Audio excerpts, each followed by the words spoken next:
That's my leg. Oh. Actually, let me turn it off so it doesn't do that. Sorry.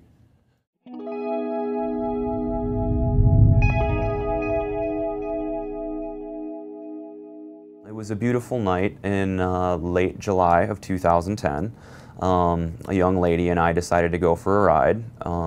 We were downtown Milwaukee, and we were heading straight through an intersection. I scanned the intersection, as I always do, and I was trained to do by Harley-Davidson in their Rider's Edge course.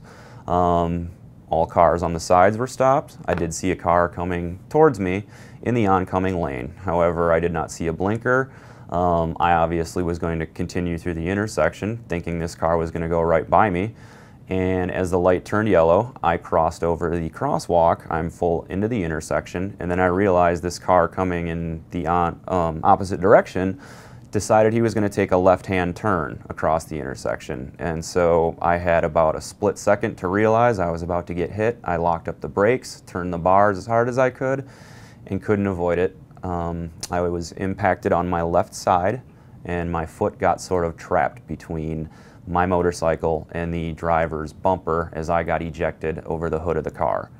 And basically my foot got hung up and was almost completely ripped off. It was basically broken in about 3 different directions. If this is the bottom of your foot, I went here, here, then here. All the skin from the bottom of my foot was degloved, as if you pull a glove off that's too tight, it rolls inside out. The skin on my bottom of my foot was tore up and pulled over my toes, and all the nerves on my foot were completely crushed. The doctors did a great job surgically rebuilding the bonework. However, the nerve damage was very, very extensive. I did everything I could to try and get back on my feet, so to speak, and begin walking again. It was not easy. It was very painful. Even at rest with my foot elevated, I felt constant nerve pain like my foot was in a campfire. Every step I took sent lightning up my spine through my body, and it was just not a very pleasant experience. I worked with my doctors deeply, many doctors, a nerve specialist, my surgeon, seeing a psychologist, just to make sure we go over all of the options to try and correct what had happened and give me the best feel for the rest of my life. I couldn't really work well. I went back to work and basically had to push myself through pain just to get a few hours in a day. I started developing back issues because of my foot was so bad I would limp, and next thing I know I'm seeing a chiropractor and a physical therapist trying to get my back worked out. Didn't help. The constant pain and all the rising medical issues were one thing. Working closely with my doctors, after 6 surgeries, we all agreed that we had exhausted all the options. And it had always been kind of on the back burner and in the back of my head, knowing that amputation might be the best solution. I'm young, I need to work, I need to be active, so it's very important that I don't have a bad foot holding me back from my future or, you know, whatever else comes my way in life. So it was an easy decision. I lived with my foot quite a while. I did a lot of research to see what life is like as an amputee. I met and spoke with amputees, spoke deeply with all my doctors about everything we had done and what to expect with the amputation. And it was deemed that it would be the best thing for me. So basically I was in my accident in the summer of July 2010, and I did everything I could medically, with my job, with my social life, and it did not work. On October 20th this last year, I had a transtibial below the knee amputation on my left leg, and I am now fitted with the prosthesis and walking very well, and I'm pain-free, and I'm getting back my life.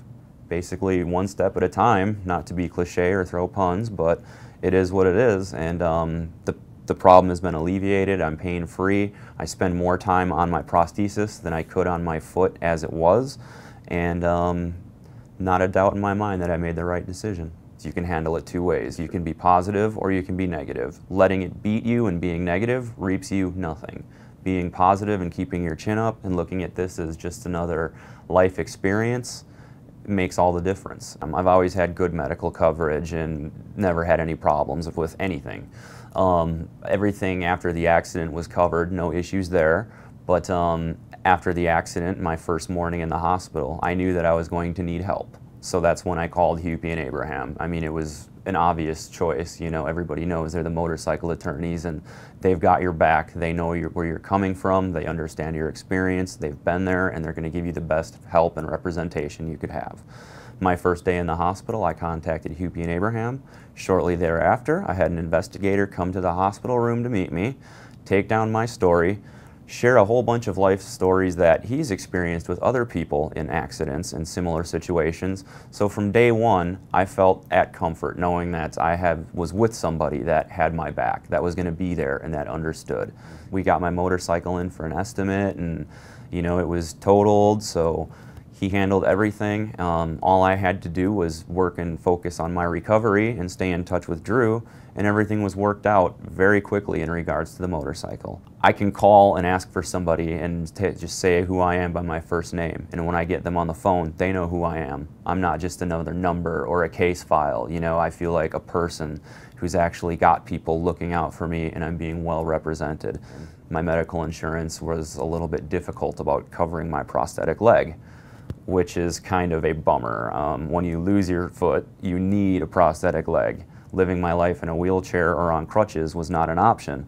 And my medical insurance company, you know, initially denied my claim and didn't want to cover it and all these other things, which makes absolutely no sense to me. I had to make phone calls to my insurance company. My insurance broker had to make calls to the insurance company. And Jennifer Canavan, her heart broke when she heard about what I was going through. She got involved. She made phone calls to the insurance company and stayed in contact with me. She stayed in contact with my insurance broker. She stayed in contact with my insurance company.